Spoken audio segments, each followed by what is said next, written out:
My hair is giving the middle finger again. See that? My hair does this thing where it like curves up over here, so it kind of looks like my head is giving you the bird. I love it. It's like ding. Hey everybody, how's it going? So today we're going to get started on A1706 that's not powering on. Let's open this thing up and see if we can figure out what's wrong with it and make it work again. Yes, I have a new haircut. Everybody, say thank you to Erica in the chat for helping me look like a civilized man. She's the next best thing when you're not the mayor of Chicago and you're just not allowed to break all the rules that everybody else has to follow and just go out and tell your hairstylist, open on up, I need a haircut. But honestly, it isn't even that bad. Mayor of Chicago should have had Erica cut her hair. I think she did a fine job. Not bad. And then this is Erica's job after I rode my bike to work, so this is helmet hair right now. What you're looking at is helmet hair. The cops are outside. They're going to fine you since they think you got a professional haircut. You know what? I will spend a night in the county jail if the mayor of Chicago's got to spend it there with me. How about that? Got a deal? All right, let's open this thing up. See what's going on with it. Oh, yeah. We got the overlay back, baby. Look at that. Look at that. The overlay is back. Shilling. Shilling. Shilling.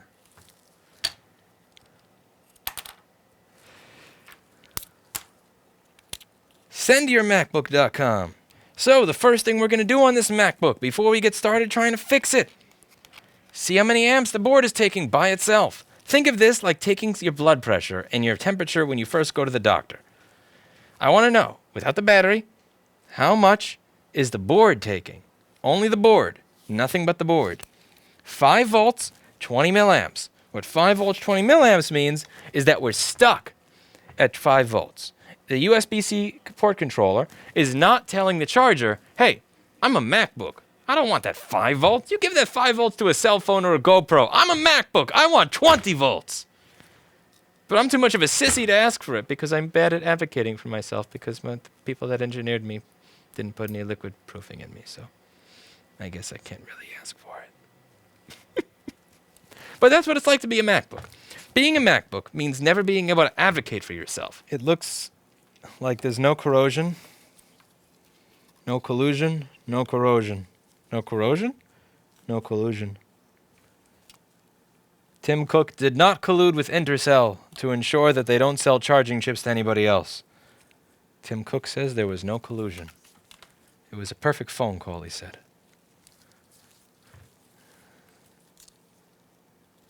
Well, one of the first things that I usually check on this board is to see if pp3v3_g3hot is present, because pp3v3_g3hot is required for this board to turn on the USB-C chips. And we do have 3.4 volts. 3.4 volts is present. So most likely our problem is going to lie with a CD3215. Now, which CD3215 would it be? That's an excellent question. All of these CD3215s here look totally fine. So how do you tell which CD3215? It could be that's wrong. Or that has a problem. That's a beautiful CD3215.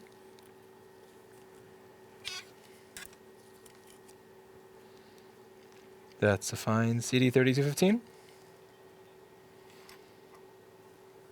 That's a happy SMC chip.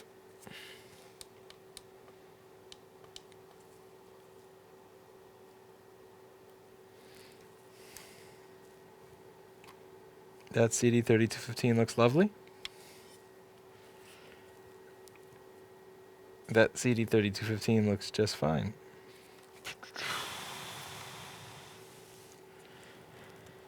This is taking 30 milliamps, so nothing's going to be getting hot at 5 volts and 30 milliamps. Alright, let's see if we get any different behavior from different chips. So this one stays at 5 volts.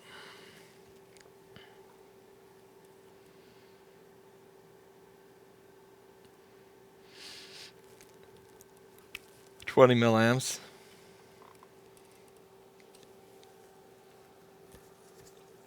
This one, 5 volts, 20 milliamps.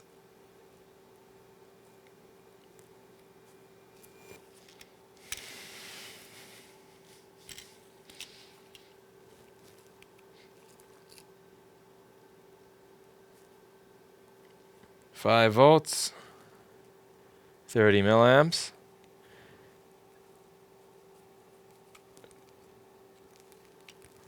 Well, I'm looking for the one that does something different than the others.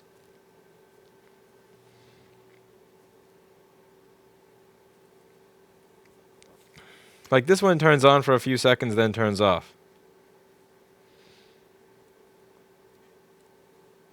Turns on for a few seconds, then turns off.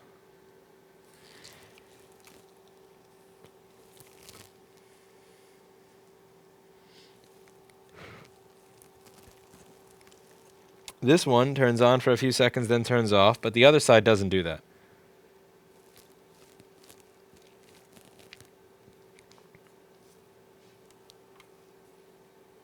Now, it could be any one of these 4 CD3215s that's damaged. Any one of the 4 CD3215s could be bad.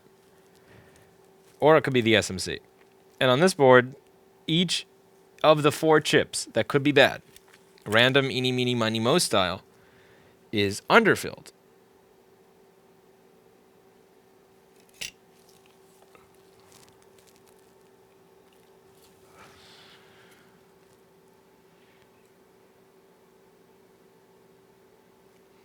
So you would have to remove 4 underfilled, each of the chips you want to remove to guess which one it is. And you're most likely going to wind up removing all 4. Is underfilled. So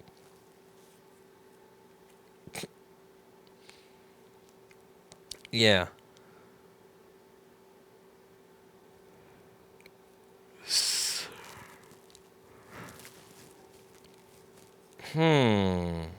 About that. I think this is an amazing board for my friend Chris.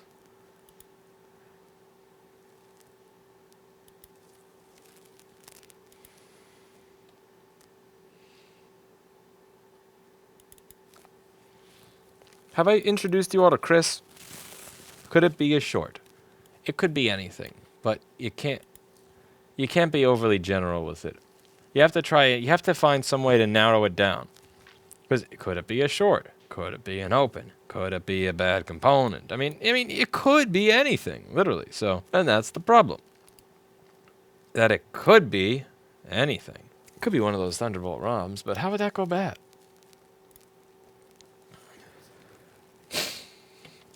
I mean, yeah, it could be a Thunderbolt ROM, but like, why would a Thunderbolt ROM want to go bad on this?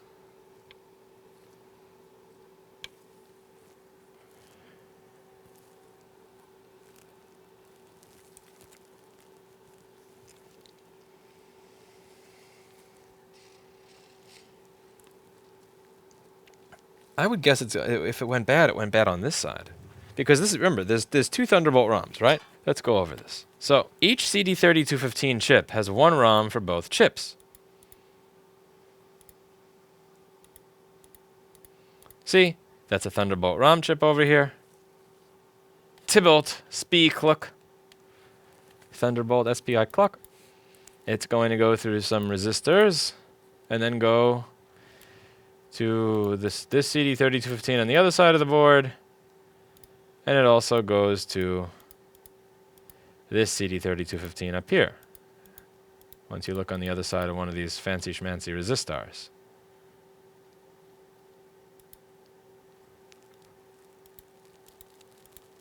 Yeah, the CD3215 speak to each other. So you have a Thunderbolt ROM for this side of the board, and then you got a Thunderbolt ROM for the other side of the board. Up, where are you, you little bastard?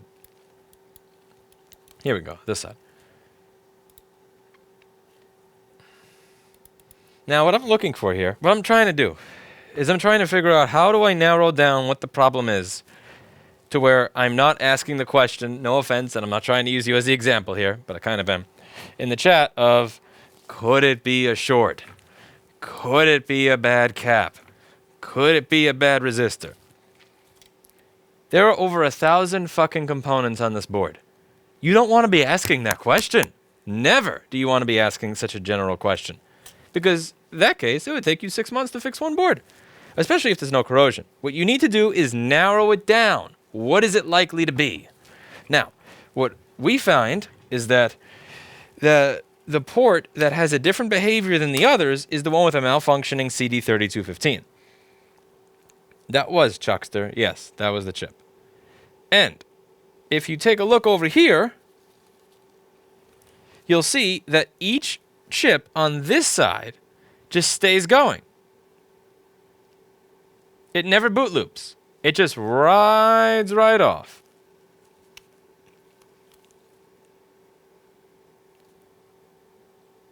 See? Just rides off into the sunlight, resting at 5 volts, never boot looping. Whereas on the other side, these two CD3215s, these two charge ports, each of them boot loops once about every 3 seconds.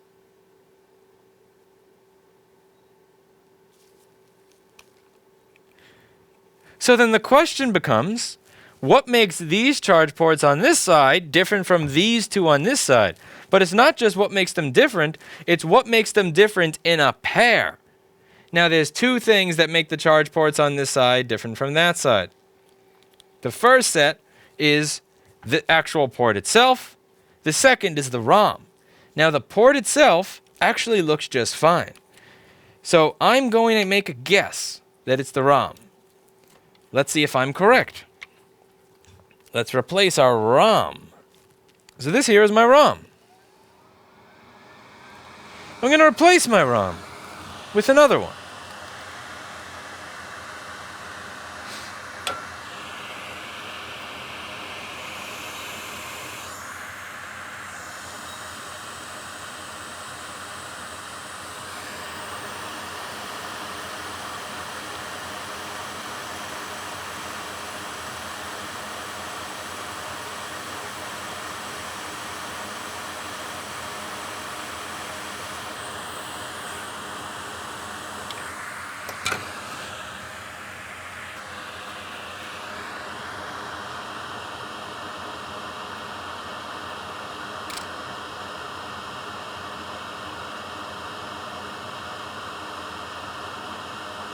I almost knocked that capacitor off of the board, but that's not going to happen today.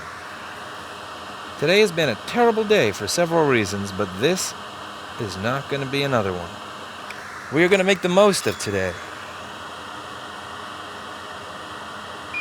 We are going to show today that we're not putting up with that crap anymore.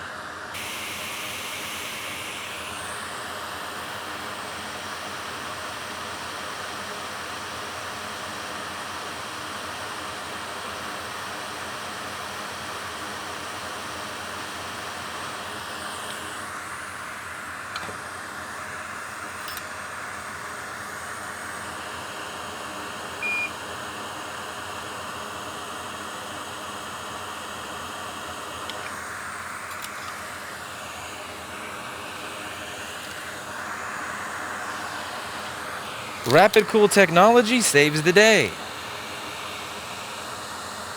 And after some rapid cooling,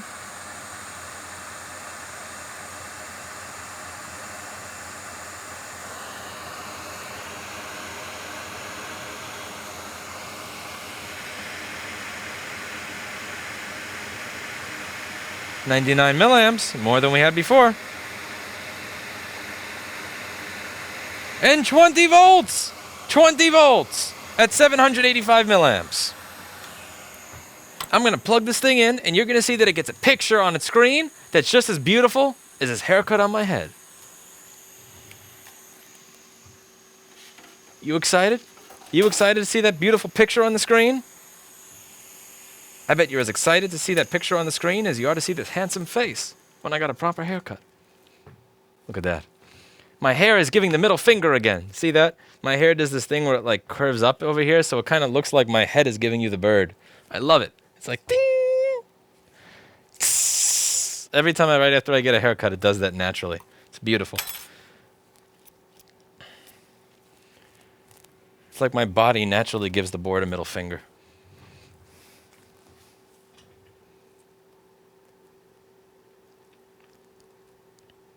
Beautiful. Apple logo. So, let's revisit our problem on the schematic and the board view and explain it so that this is simple. So, because from the business card I see on the front of this machine, This was sent in by another store, and it does look like this had been opened. It would open immaculately, but it does look like it was opened, and they weren't able to solve it. So let's go over this. So on these machines, there's 4 USB-C ports. Each USB-C port has its own CD3215 chip. The CD3215 is a USB-C mux. Sometimes that port is going to be a USB 2 port, sometimes a USB 3 port, sometimes Thunderbolt, sometimes display out, sometimes it's going to be charging. It's like a cloaca. It's a multi-use orifice, or in this case, a multi-use port. That chip is going to be what does all the negotiating and makes it all work. Now, the way I can tell that that circuit is what I should be looking at is because when I plug in the charger, it only gives me 5 volts and never goes up to 20 volts. The computer is supposed to request from the charger 20 volts because it's a MacBook.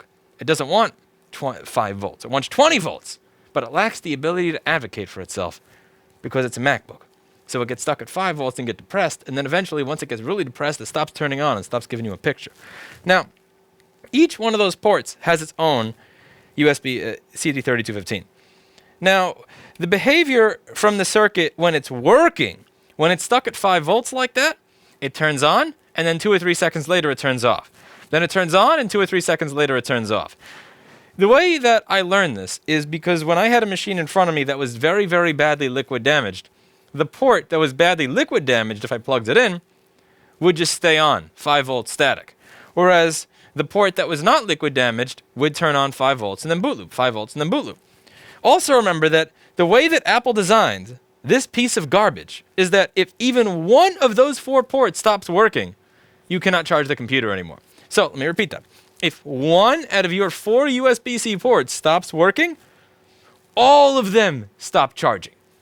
Great job, Apple. But anyway, can you imagine if these fuckers made planes? Like, can you imagine if they made planes? One of the chairs stops working. The entire bottom falls off the plane. You all fall into the ocean and die. Just imagine if the fucking engineers that made this product worked on automobiles, airplanes, or virtually anything but MacBooks. It fucking scares me. It boggles the mind. But if any one of those 4 ports stops working, the entire machine dies. Now, we know that the port that's working, the chip that's working, even if it's not able to work fully and get 20 volts because it needs the other 3 to work, that it's going to turn on and off and on and off and on and off. So what I noticed is that the 2 ports on the left were staying on, but the 2 ports on the right were turning on and then turning off like they were supposed to. Now, there's a couple of possibilities here. Either A, both CD3215s on the left that are perfectly clean are not working, which is really weird that 2 chips would fail at the exact same time with no liquid damage. Or B, whatever it is they're connected to failed. So now the question is, what do those 2 chips on the left have in common that the 2 chips on the right don't have in common? So if you take a look on the schematic and the board view, at the CD3215s themselves, you'll see that all 4 chips have one thing in common. On each side, we have a Thunderbolt ROM over here. This ROM is going to speak to the Thunderbolt chip. Right here. It's going to speak to that CD3215. And the ROM is going to speak to the CD3215 on this side. And on the other side, you have another ROM that speaks to the 2 CD3215s on that side. So what this has in common, what these 2 on this side have in common is a ROM chip, and what these 2 on this side have in common, those 2 CD3215s, is also a ROM chip. So each side has 2 ports, and each side has 1 ROM chip. Now, there are other things that could have been bad here, but we were able to rule them out because it wasn't all the ports not working, it was just 2 of them. So if you take a look at the SM bus line, you'll see that every CD3215 speaks to the system management controller. However, if the SMC was bad, wouldn't that mean that all these ports have the same behavior, not just 2? Since the behavior was only bad on 2 of the ports, we just looked and we realized what those 2 ports have in common is this 1 ROM chip. So we have to think to ourselves, what is it that the side that working has in common that the side that's not working doesn't have in common with it? And it came down to that ROM chip. We replaced the ROM chip, and it's fixed. Now, so one of the people in my chat just asked, doesn't read-only memory typically last for 40 years? Why is it that this did not last for 40 years? Why is it that on a 3-year-old computer, it's already stopped working? And honestly, I've answered that question so many times at this point that I'm not even going to dignify that with an answer. That's it for today. And as always, I hope you learned something. Thank you so much for watching. I hope the microscope image was better. We got a new light here, and I fixed some settings in the camera. We got a nice new halogen fiber fancy schmancy microscope light to help with image quality. And see you later. Thank you so much for watching, and I hope you learned something.